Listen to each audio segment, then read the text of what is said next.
नमस्कार दोस्तों, मैं विजय कुमार गिरी आप लोगों का हार्दिक स्वागत करता हूं अपने YouTube चैनल जिसका नाम है सुगा क्लासेस फॉर एग्रीकल्चर। दोस्तों, आज मैं आप लोगों को फंडामेंटल ऑफ सॉइल साइंस का 5वां लेक्चर पढ़ाऊंगा। इस लेक्चर में मैं बताऊंगा type of structural change in chromosome, मतलब क्रोमोसोम के स्ट्रक्चर में कौन कौन से प्रकार का चेंज आता है, क्रोमोसोम क्या होते हैं, इनके पार्ट कौन कौन से हैं, उनके क्या नाम है, उनका फंक्शन कैसा होता है, इसके बारे में मैं पिछले लेक्चर में बता चुका हूँ। तो आज हम लोग पढ़ेंगे क्या, type of structural change in chromosome. इसमें क्या है, एक ही गुणसूत्र में होने वाले जीन परिवर्तनों को, जैसे मान लो कि एक गुणसूत्र है, एक ये गुणसूत्र है, अब इनके जीन में, गुणसूत्र के ऊपर जीन होते हैं, अब इन्हीं जीन में परिवर्तन को क्या कहते हैं, ट्रांसपोजिशन कहते हैं। परंतु भिन्न भिन्न गुणसूत्रों के खंडों में अदला बदली को ट्रांसलोकेशन कहते हैं। कोई एक गुणसूत्र है, अगर किसी एक गुणसूत्र के जीन में, ये मान लो ये गुणसूत्र है, इसके जीन है यहाँ, अब ये जीन एक जगह से दूसरी जगह चले जाएं या यहाँ से कट के निकल जाएं या इसमें कोई नया जीन जुड़ जाए तो इसको हम ट्रांसपोजिशन कहते हैं। जबकि कोई एक दूसरा गुणसूत्र और है, यहाँ से कोई टुकड़ा कट गया और यहाँ का कोई टुकड़ा कट गया, यहाँ का टुकड़ा यहाँ आ गया और यहाँ का जीन यहाँ आ गया और यहाँ का जीन यहाँ चला गया, तो इसको हम क्या कहते हैं, ट्रांसलोकेशन कहते हैं। तो ये ट्रांसलोकेशन और ट्रांसपोजिशन दो महत्वपूर्ण चीजें होती हैं जो जीन के स्ट्रक्चरल चेंज में बहुत महत्वपूर्ण योगदान देती हैं। ये कितने प्रकार के होते हैं, ये मुख्यतः कई प्रकार के होते हैं, 4 प्रकार के मुख्यतः होते हैं। ये चारों नाम है। पहला क्या है, डेफिशिएंसी या डिलीशन, फिर दूसरा है डुप्लीकेशन, तीसरा है इनवर्जन, चौथा है ट्रांसलोकेशन। अब डिलीशन क्या होता है, देखो ये गुणसूत्र है पूरा, क्या है, ये गुणसूत्र है, इसी टाइप से होता है गुणसूत्र। लेकिन जब मैं यहाँ बात करूंगा गुणसूत्र की तो मैं केवल एक ही भुजा की बात करूंगा, ये दोनों है लेकिन मैं बात केवल एक ही की करूंगा, ठीक। इसमें देखो ऐसे होता है कि मान लो ये कोई 2 गुणसूत्र हैं, इसको मैंने अलग अलग कर दिया है, ये होते ऐसे हैं लेकिन इनको मैंने समझाने के लिए इसको ऐसे सीधे सीधे में कर दिया है, ठीक। अब ये सीधे सीधे में गुणसूत्र हो गए तो 1 से लेके 8 तक यहाँ पे जीन लगे हैं। ये गुणसूत्र के ऊपर जो 1 2 3 नंबर लिखा है ये जीन को प्रदर्शित कर रहा है, और नीचे वाले में जो इसका होमोलोगस जो क्रोमोसोम है, दोनों तरफ इसके डबल पेयर में जीन हैं। जो जीन यहाँ है वही जीन इस क्रोमोसोम पर भी है। दोनों क्रोमोसोम पर एक ही प्रकार का जीन है। अब क्या होगा कि ये तो 8 पूरे पूरे हैं ऊपर वाले में, लेकिन इधर नीचे वाले में देखो तो 1 2, लेकिन यहाँ 3 और 4 गायब है, 3 और 4 यहाँ से टूट के निकल गया है। तो जो टूट के यहाँ से निकल गया तो इसको हम क्या कहते हैं, डिलीशन या डेफिशिएंसी, समझ गए। अगर जैसे मान लो ये कोई गुणसूत्र है, बीच से एक टुकड़ा यहाँ से कट के, बीच के यहाँ के टुकड़ा कट के जीन, यहाँ का जीन निकल जाए इस क्रोमोसोम से, तो इसको हम क्या कहते हैं, डिलीशन कहते हैं, समझ गए। अब देखो क्या होता है, डिलीशन या डेफिशिएंसी शब्द का लगभग समान अर्थ में प्रयोग करते हैं तथा दोनों ही के कारण एक गुणसूत्र के कुछ भाग में, ये जो गुणसूत्र होता है ये ऐसे डबल बंडल है, यही है गुणसूत्र, लेकिन ये दोनों अलग अलग यहाँ दिखाया गया है। तो इनमें क्या होता है, एक गुणसूत्र में कुछ भागों का लोप हो जाता है। देखो यहाँ जैसे 3 और 4 इसका लोप हो गया है, अथवा यह टूटकर अलग हो जाते हैं। अरे चाहे लोप हो जाए चाहे टूटकर अलग हो जाए, एक ही बात है। जब एक गुणसूत्र के सिरे का भाग टूटकर अलग हो जाता है तो उसे डेफिशिएंसी कहते हैं। अगर सिरे का भाग टूट के अलग हो गया, एक किनारे से अगर टूट के अलग हो गया, जैसे मान लो 1 2 3 4 5 6 तक है, 7 और 8 टूट जाता है तो इसको हम क्या कहते, डिफिशियंसी कहते। लेकिन अगर बीच से कोई भाग टूट गया, जैसे यहाँ टूटा है, देखो 3 और 4 गायब हो गया है, यहाँ से 3 और 4 गायब है, देखो यहाँ 3 4 नहीं है, 2 के बाद सीधे 5 आ गया है, तो इसको हम क्या कहते हैं, डिलीशन। यानी कि अगर किनारे से यहाँ से टूट के अलग होगा तो इसको डिलीशन कहेंगे, और अगर यहाँ बीच से टूट के अलग होगा तो उसको हम क्या कहेंगे, डेफिशिएंसी, ठीक। तो ये पहले प्रकार का टूटना हो गया क्रोमोसोम में, तो ये स्ट्रक्चरल चेंज कर रहा है। फिर दूसरा क्या है, डुप्लीकेशन। जैसे उसमें टूट के अलग हो रहा था डिलीशन में, इसी तरीके से डुप्लीकेशन में एक ही क्रोमोसोम पर फिर से और उसी प्रकार का क्रोमोसोम डबल हो जाता है। मतलब जीन, एक जीन जिसे यहाँ से 1 से 8 तक जीन है, इसमें भी 1 से 8 तक जीन है, लेकिन यहाँ देखो ध्यान से, तो यहाँ पे 1 2 3, फिर 3 4, 3 4, तो यहाँ 3 देखो डबल हो गया, 4 भी डबल हो गया। तो इनमें क्रोमोसोम पे जो जीन है, ये जीन अपने आप में डबल हो गए, तो इनके डुप्लीकेट बन गया। तो डुप्लीकेट बन जाने की वजह से इसको हम क्या कहते हैं, डुप्लीकेशन कहते हैं। ठीक। डिप्लॉयड व्यक्ति में सामान्य रूप से प्रत्येक जोड़े में गुणसूत्र में एक प्रकार के केवल 2 सेगमेंट ही पाए जाते हैं, एक प्रकार के 2 सेगमेंट। ये डिप्लॉयड अगर गुणसूत्र है तो इसमें एक प्रकार के 2 सेगमेंट ऐसे ऐसे 1 से 8 तक इसमें, 1 से 8 तक इसमें, यही जीन है, इनका सीक्वेंस ऐसे सेम होगा। परंतु कभी कभी किसी गुणसूत्र के सामान्य से अधिक कुछ अतिरिक्त भाग पाया जाता है। सामान्य से अतिरिक्त यही जो 3 4 आ गया, इधर जो 3 4 लग गया, ये सामान्य से अतिरिक्त है। इसी भाग को हम क्या कहते हैं, डुप्लीकेशन कहते हैं। समझ गए। अब अगला क्या है, अगला है इन्वर्जन, यानी कि व्युत्क्रमण। व्युत्क्रमण में क्या होता है कि मान लो एक क्रोमोसोम की एक भुजा है, क्रोमोसोम में 2 भुजाएं होती हैं यही, तो इसमें से एक भुजा है, इस भुजा में यहाँ से एक पार्ट टूट गया। जैसे देखो यहाँ से एक पार्ट टूट गया, ABCDEFG ये थे, ये क्रोमोसोम इसी सीक्वेंस में थे, ये बीच में सेंट्रोमियर है, ये जो बीच में ये दिख रहा है आपको, ये सेंट्रोमियर है। तो इसमें क्या हुआ कि ऐसे सीक्वेंस में लगे हैं, लेकिन यहाँ से फिर गुणसूत्र यहाँ टूट गया और यहाँ टूट गया। अब यहाँ से टूटने के बाद क्या हुआ, ये अपनी जगह ऐसे बदल लिया, इधर से इधर हो गया, इधर से इधर हो गया।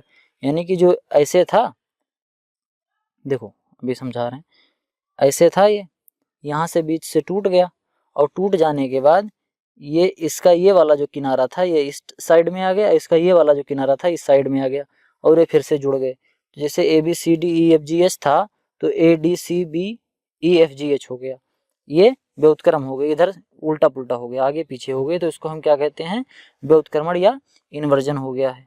किसी गुणसूत्र के कुल जीन की संख्या में परिवर्तन आए बगैर, जैसे इसमें देखो ये 8 थे, 8 ही जीन प्रदर्शित हैं, 8 ही जीन इसमें भी हैं, 8 ही जीन इसमें भी हैं, लेकिन इनमें क्या हो गया, इनके रेखीय क्रम में परिवर्तन हो गया, तो इसको क्या कहते हैं हम, इन्वर्जन कहते हैं। When each segment of the chromosome is oriented in the reverse direction such as the segment is said to be the inverted and the phenomena is termed as inversion।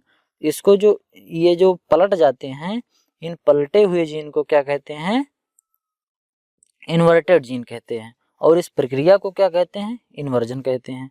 फिर अगला क्या है, शिफ्टिंग या translocation. Shifting और translocation क्या होता है, ये भी एक प्रकार का स्ट्रक्चरल चेंज होता है क्रोमोसोम में। ये मुख्यतः 2 प्रकार का होता है, एक शिफ्टिंग होता है और एक ट्रांसलोकेशन होता है। शिफ्टिंग में क्या होता है कि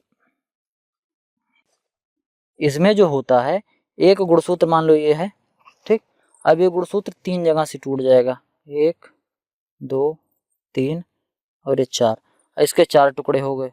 अब क्या होगा कि इसका ये वाला जो भाग है वो यहाँ चला आया, ठीक, इसका ये वाला भाग यहाँ चला आया, समझ रहे हो, ये पूरा उठ के, ये पूरा उठा और यहाँ चला आया यहाँ पर, और यहाँ पर जो था ये उठ के यहाँ चला आया, यहाँ चला गया, तो शिफ्ट कर गया, मतलब वो अपने स्थान पे, उसके स्थान पे कोई दूसरा आ गया और इसके स्थान पे ये चला गया, तो ये दोनों आपस में स्थान बदल लिए। तो इस प्रकार को हम क्या कहते हैं, शिफ्टिंग कहते हैं। समझ गए। अब देखो अगला क्या होता है, इसके लिए एक ही गुणसूत्र कम से कम 3 स्थानों से टूट जाता है, उसके 4 टुकड़े हो जाते हैं। इस प्रकार से यदि 2 इंटरकैलरी सेगमेंट में स्थानों का परिवर्तन हो जाए तो होने वाला रचनात्मक परिवर्तन क्या कहलाता है, शिफ्ट कहलाता है। समझ गए ना, ऐसे है 1 2 3 4, ये टूट के यहाँ चला आया, ये टूट के यहाँ चला आया और ये टूट के यहाँ चला आया, तो ऐसे टूट टूट के कई जगह से अलग हो रहे हैं, तो उसको हम क्या कहते हैं, शिफ्टिंग कहते हैं। अब ट्रांसलोकेशन क्या होता है, ट्रांसलोकेशन भी एक प्रकार का स्ट्रक्चरल चेंज है जो क्रोमोसोम में होता है। इस प्रकार के रचनात्मक परिवर्तन में एक गुणसूत्र का विलोपित भाग दूसरे गुणसूत्र के नई जगह से जुड़ जाता है। जैसे ये है, ठीक, ये गुणसूत्र है। अभी तक तो मैं बात कर रहा था सिंगल सिंगल का, जितने भी हो रहे थे सब सिंगल सिंगल ही हो रहे थे, चाहे यहाँ से टूट के यहाँ चला जाए, चाहे यहाँ से टूट के यहाँ चला जाए, चाहे ये ऐसे थे तो ये घूम के ऐसे फिर से उल्टे उसी जगह पर लग जाएं, या एक जगह से टूट के यहाँ चला आए, यहाँ से यहाँ चला आए, चाहे किनारे से कोई एक गायब हो जाए, चाहे बीच में से कोई गायब हो जाए, चाहे किनारे कोई एक जुड़ जाए, चाहे बीच में कोई जुड़ जाए, ये इस प्रकार का हो रहा था। लेकिन अब जो ट्रांसलोकेशन है इसमें क्या होता है कि ये गुणसूत्र है, ठीक। अब इस गुणसूत्र में क्या होगा कि यहाँ से एक भाग टूटेगा और यहाँ से एक भाग टूटेगा, और ये वाला भाग यहाँ आके ज्वाइंट हो जाएगा और ये वाला भाग यहाँ आके ज्वाइंट हो जाएगा। तो इस प्रकार को हम क्या कहते हैं, ट्रांसलोकेशन कहते हैं। समजात गुणसूत्रों के खंडों में अदला बदली को ट्रांसलोकेशन कहते हैं। समझ गए। अब देखो क्या होता है, पॉलीप्लॉइडी क्या होता है। ये तो हो गया जो क्रोमोसोम था, क्रोमोसोम में परिवर्तन तभी होगा जब उसमें रहने वाले जो जीन हैं इनके क्रम में परिवर्तन हो जाएगा, चाहे कुछ नया जुड़ जाए, चाहे कुछ जो है इसमें से वो डिलीट हो जाए या विलुप्त हो जाए, इसी प्रकार से होता है। ये मुख्यतः 4 प्रकार के थे जो मैंने आपको समझा दिया। फिर आगे क्या है, पॉलीप्लॉइडी। पॉलीप्लॉइडी ये होता है कि जैसे मान लो कोई एक गुणसूत्र है, अगर इस गुणसूत्र के 2 या 2 से ज़्यादा सेट पाए जाएं, इसी तरीके के 2 या 2 से अधिक गुणसूत्र किसी एक कोशिका में पाए जाएंगे, तो उस प्रकार को हम क्या कहेंगे, पॉलीप्लॉइडी। यानी कि एक ही प्रकार का गुणसूत्र 2 या 2 से अधिक बार पाया जाना। इसमें देखो कैसे होता है, ऐसे जीव जिनकी कायिक कोशिकाओं में गुणसूत्रों के 2 से अधिक सेट होते हैं। समझ गए। जैसे एक तो ये है, एक ये है, एक ये है, तो ये क्या हो गया, ट्रिप्लॉइड हो गया, क्योंकि इसके 3 सेट हैं। अगर 2 रहेगा तो डिप्लॉइड रहेंगे। अधिकतर जो पौधे होते हैं वो डिप्लॉइड प्रजाति के ही होते हैं। समझ गए। तो इसको कहते हैं हम क्या, पॉलीप्लॉइडी कहते हैं। पॉलीप्लॉइडी होती कितनी प्रकार की है, पॉलीप्लॉइडी कई प्रकार की होती है, लेकिन मुख्यतः हम इसको 2 भागों में बांटकर पढ़ते हैं। कौन कौन से वो 2 भाग हैं, एक तो ऑटो पॉलीप्लॉइडी होता है और एक दूसरा क्या है, आलो पॉलीप्लॉइडी होता है। एक ऑटो होता है, एक आलो होता है। अब ऑटो पॉलीप्लॉइडी क्या होता है, वह बहुगुणित पौधे जो एक ही स्ट्रैंड के गुणसूत्रों की डबलिंग से उत्पन्न हुए हैं, उनको हम ऑटो पॉलीप्लॉइडी कहते हैं। जैसे कि मान लो कोई एक गुणसूत्र है ए, ठीक। अब ये जो गुणसूत्र है इसका एक और पेयर बन गया, क्या, एक और ए बन गया, एक और ए बन गया, तो एक बी है, एक सी है। तो जो ए बी है इसका डबल नहीं बना, लेकिन जो ए है इसका जो है डबलिंग हो गया या ट्रिपलिंग हो गया, तो इसको हम क्या कहते हैं, अगर 2 रहेगा तो डिप्लॉयड कहेंगे, अगर 3 रहेगा तो ट्रिप्लॉयड कहेंगे। अब ये ऑटो है, मतलब केवल एक ही में हो रहा है, गुणसूत्र के केवल एक ही स्ट्रैंड में परिवर्तन हो रहा है, तो इसको हम क्या कहेंगे, गुणसूत्र के अगर एक ही स्ट्रैंड में केवल डबलिंग, ट्रिपलिंग या 5 हो रहे हैं तो इसको हम क्या कहेंगे, ऑटो पॉलीप्लॉइडी। फिर अगला क्या है, ऑटो ट्रिप्लॉइड। ये ऑटो पॉलीप्लॉइडी जो होता है, ऑटो पॉलीप्लॉइडी कई प्रकार के होते हैं, जिसमें से है एक ऑटो ट्रिप्लॉइड। ऑटो ट्रिप्लॉइड क्या होता है, पौधों में एक ही जीनोम के 3 सेट पाए जाते हैं, एक ही जीनोम के 3। जैसे मान लो कोई एक जीन है, अब इसके एक ही जीन के 3 सेट, कोई एक जीन ए है, अब इसके 3 सेट पाए जा रहे हैं, उस क्रोमोसोम पर एक ही जीन के 3 सेट पाए जा रहे हैं, तो इसको हम क्या कहेंगे, ट्रिप्लॉइड। फिर अगला क्या है, ऑटो टेट्राप्लॉइड। अगर कोई गुणसूत्र है और उस गुणसूत्र पे कोई एक जीन ए पाया जा रहा है और वही ए जीन उसी गुणसूत्र पर 4 बार पाया जा रहा है, सेम ही प्रकार का जीन 4 बार पाया जा रहा है उसी गुणसूत्र पर, तो उसको हम क्या कहेंगे, ऑटो टेट्राप्लॉइड कहेंगे। फिर आगे क्या है, ऑटो पेंटाप्लॉइड। ऑटो पेंटाप्लॉइड क्या होता है, इन पौधों में एक ही प्रकार के 5 गुणसूत्रों के जीनोम अथवा 5 सेट पाए जाते हैं। जैसे मान लो कोई एक गुणसूत्र है, ये एक गुणसूत्र है, इस पे कोई एक जीन ए है, तो इसके 5 सेट, ए 2 3 और 1 4, ये इसके 5 सेट हो गए। एक ही गुणसूत्र पर ए नाम का जीनोम 5 बार है, यानी कि इसके 5 सेट हैं, तो इसको हम क्या कहेंगे, ऑटो पेंटाप्लॉइड। ये चैप्टर थोड़ा कठिन है, इसलिए अगर आपको एक बार ना समझ में आए तो इसको दोबारा से धीरे धीरे वीडियो देखने का प्रयास करें, रोक रोक के, तो आपको आसानी से समझ में आता जाएगा। फिर अगला ये है पेंटाप्लॉइड हो गया, ट्रिप्लॉइड, टेट्राप्लॉइड, पेंटाप्लॉइड, और कुछ में तो हेक्साप्लॉइड भी होता है, यानी कि एक ही क्रोमोसोम पर किसी एक जीनोम के 6 सेट होते हैं तो उसको हम हेक्साप्लॉइड कहते हैं। इसको हम लिखते कैसे हैं, 6x, ठीक। जैसे हेक्साप्लॉइड होता है गेहूं, इसमें 42 गुणसूत्र होते हैं। कितने होते हैं, 42 होते, तो इसके मुख्य 6 प्रकार के गुणसूत्र होते हैं, लेकिन ये 6 हो जाते हैं, इसके 6 सेट हो जाते हैं, इसीलिए इसके टोटल गुणसूत्र कितने हो जाते हैं, 42 हो जाते हैं। अब role of auto polyploid in biological evolution, इसका क्या काम है बायोलॉजिकल इवोल्यूशन में, यानी कि जेनेटिक्स में ऑटो पॉलीप्लॉइडी का क्या काम है, इसके बारे में हम जानते हैं। क्या जानते हैं, जैविक विकास में ऑटो पॉलीप्लॉइडी का विशेष महत्व है। जैसे आलू, ये टेट्राप्लॉइड है, मूंगफली टेट्रा है, कॉफी टेट्रा है, केला ट्रिप्लॉइड है, अंगूर जो बीज रहित होता है जिसमें सीड नहीं होता है, ये भी ट्रिप्लॉइड है, शकरकंद हेक्साप्लॉइड है, ठीक। तो ये सब फसलें जो होती हैं ये अपने जो डिप्लॉइड होते हैं उनसे अच्छी होती हैं।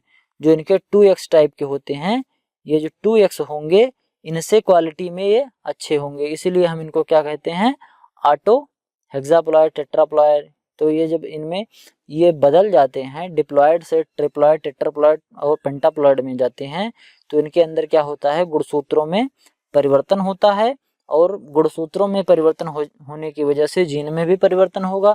और चूंकि जीन किसी एक करैक्टर को वहन करता है, किसी एक करैक्टर का ले जाने में या किसी एक करैक्टर को उत्पन्न करने के लिए महत्वपूर्ण होता है, इसीलिए अगर जब जीन में परिवर्तन होगा तो करैक्टर में भी परिवर्तन हो जाएगा। इसी तरीके से हम प्रजातियों को अच्छे से विकसित करते हैं, उपजाऊ प्रजातियां बनाते हैं, रेजिस्टेंट प्रजातियां बनाते हैं, और तमाम प्रकार के जो इकोनॉमिक हमारे लिए जो इम्पोर्टेंट करैक्टर हैं फसलों में उसको उत्पन्न करते हैं, उसको हम फसलों में लाते हैं।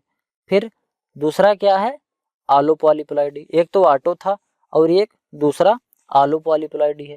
आलो पॉलीप्लॉइडी में क्या होता, अभी तक जो हो रहा था, किसी एक जीनोम, किसी एक क्रोमोजोम पर किसी एक जीनोम के 2 या 2 से ज्यादा सेट बन रहे थे। बात फिर से सुनो, ध्यान से सुनना तभी समझ में आएगा। एक क्रोमोजोम है, इसी क्रोमोजोम पर कोई एक जीनोम ए था, केवल एक ही की बात कर रहा हूँ, बाकी और तमाम जीनोम होंगे, लेकिन केवल अगर एक ए जीनोम है, अगर केवल इसके 2, 3, 4 बने जा रहे हैं तो इसको हम ऑटो कहते थे। लेकिन आलो क्या होता है, वह व्यक्ति जिनमें 2 अथवा 2 से अधिक जातियों के क्रोमोजोम कंप्लीमेंट 2 या 2 से अधिक गुणसूत्र सेट पाए जाते हैं। अब जैसे ये है क्रोमोजोम, इस पे एक जीनोम ए है, एक जीनोम बी है, एक जीनोम सी है। अब इसमें क्या होगा, एक ए का एक सेट और बन गया, बी का एक सेट और बन गया और सी का भी एक सेट बन गया। तो इसको हम क्या कहते हैं, double A, double B, double C. A B C थे तो ये क्या हो गए, डबल ए, डबल बी और डबल सी हो गए। तो इस प्रकार को हम क्या कहते हैं, ऑटो पॉलीप्लॉइडी कहते हैं। Importance of polyploidy in the crop improvement, एक ही जाति के किसी ऐच्छिक लक्षण को दूसरी जाति में पहुंचाना, किसी एक जाति के लक्षण को दूसरी ऐच्छिक जाति में पहुंचाना। ऐच्छिक लक्षण जैसे मान लो कि कोई एक पौधा है गेहूं का, ये बहुत लंबा है, एक कोई है बौना है, तो और ये प्रोडक्शन तो बहुत ज्यादा दे रहा है, लेकिन ये लंबाई ज्यादा होने की वजह से ये जब आंधी आती है तो ये गिर जाता है। और एक पौधा ये छोटा है, इसकी उपज उतनी नहीं है लेकिन ये गिरता नहीं है, तो इसके ना गिरने वाली जो स्ट्रेंथ है, अगर हमको इस पौधे में लाना होगा तो इसको क्रॉसिंग के थ्रू हम ले आएंगे। तो इसमें जब ये पहुंच जाएगा तो पहुंचने के बाद ये क्या हो जाएगा, इस पौधे में अगर डोमिनेंट हो जाएगा, ये करेक्टर, इस पौधे का करेक्टर अगर इस पौधे पर डोमिनेंट हो जाएगा तो ये पौधा क्या होगा, छोटा हो जाएगा और गिरेगा नहीं, जबकि इसका प्रोडक्शन सेम ही रहेगा। जैसे पहले उत्पादन देता था वैसे अब भी उत्पादन देगा।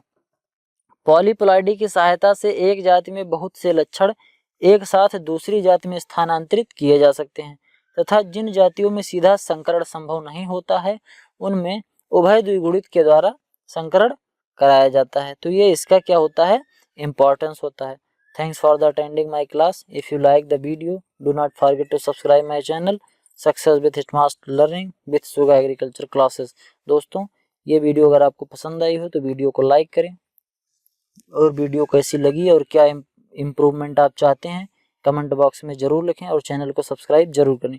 मैं जानता हूं कि ये चैप्टर आप लोगों के लिए थोड़ा कठिन हो सकता है, इसीलिए अगर आपको एक बार में ना समझ में आए तो थोड़ा इस वीडियो को रोक कर धीरे धीरे 2 बार 3 बार देखने का प्रयास करें, आपको आसानी से समझ में आ जाएगा। Thank you all.